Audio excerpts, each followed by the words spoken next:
Buenos días. Hoy es viernes. Viernes. Friday. And we're in 2 Corinthians. By the way, this is Christmas Day. See, I taped these a little bit before. Merry Christmas. Feliz Navidad. Joyeux Noël.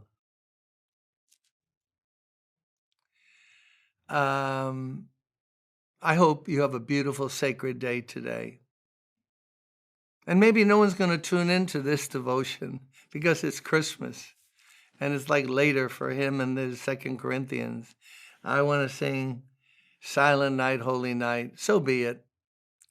But we're doing one for today, and I'm keeping it on point with a continuing study of giving. Paul is talking about giving. And oh my, Christmas is all about giving, right? Why do we give gifts at Christmas time? The whole thing began because for God so loved the world that he gave. The ultimate gift is Jesus Christ. I trust you've received him as a gift. That's what salvation is. Oh, you're trying hard to live a good enough life for God to accept you?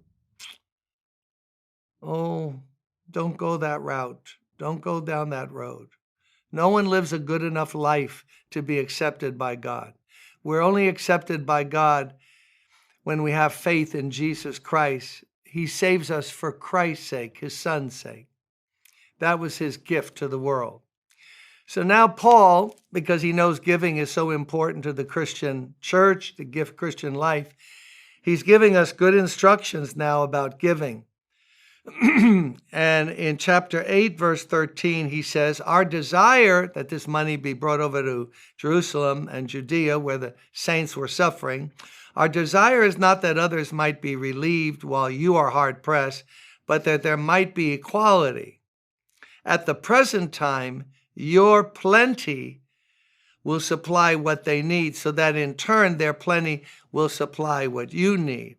The goal is equality, as it is written, the one who gathered much did not have too much, and the one who gathered little did not have too little. So this is not advocating for a kind of communism, but the thought is, right now at this time, you have an abundance, they don't have enough. So share so that it changes the situation that they have enough. That's God's principle, always having enough. We'll get to that in a second. There also was a real allegiance and connection with Gentile believers, which predominated in the Corinthian church.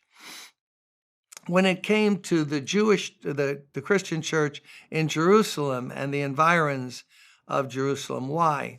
They were Jewish Christians, but from them, the gospel went out, or places like Antioch in Syria. But in Jerusalem, they went out. That's where the apostles stayed mostly, and others were sent out, and the gospel spread. That's where Jesus died. So there was an allegiance of, they have blessed us spiritually by sending out teachers and apostles and leaders. We can share at least in a material way. That really is the principle the Bible gives us of why ministry and church leadership should be supported. If they feed the congregation well spiritually, we should help support them so that they can do that and give themselves to that, to the word and to prayer, so that the church is built up spiritually. But notice that the provision is enough. Enough, just what you need. Remember, we went through the book of Exodus many moons ago in this series since the pandemic. Did Philippians first and then went to Exodus, if I remember, and then Acts, and now we're in 2 Corinthians. And we learned that God supplied food for his people Israel by supernaturally sending manna. What is it? Is what manna kind of connotated. And it was there every morning. And Israel would go out and gather. And the one who needed a lot because he had 7 children always had enough. And the one who just was recently married, no children, or single, they got what they needed. And you weren't allowed to store it up because God wanted us to trust him still to this day, that daily he will supply our daily bread and our needs. Just what we need.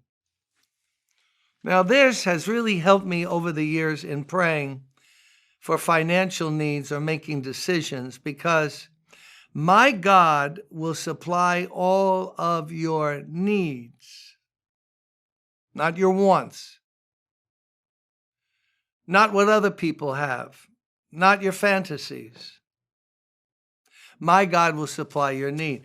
So when I was much younger, and a senior minister who had a lot of wisdom said to me, so Jim, here's the thing you have to find out.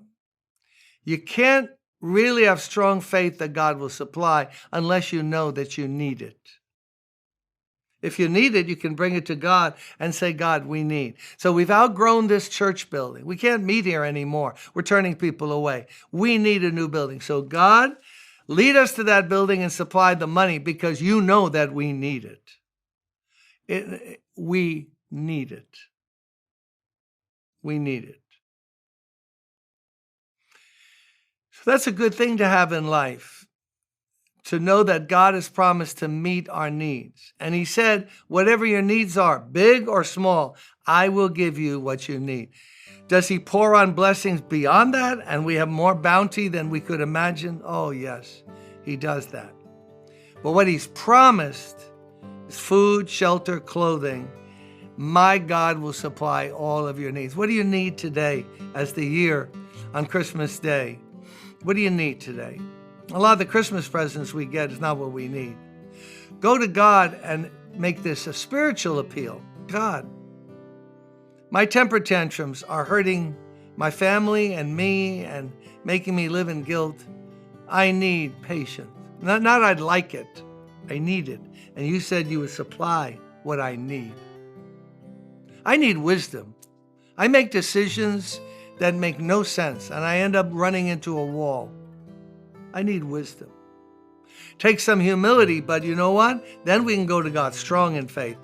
My God will supply everything that you need. So be it. Amen. God bless you. Merry Christmas.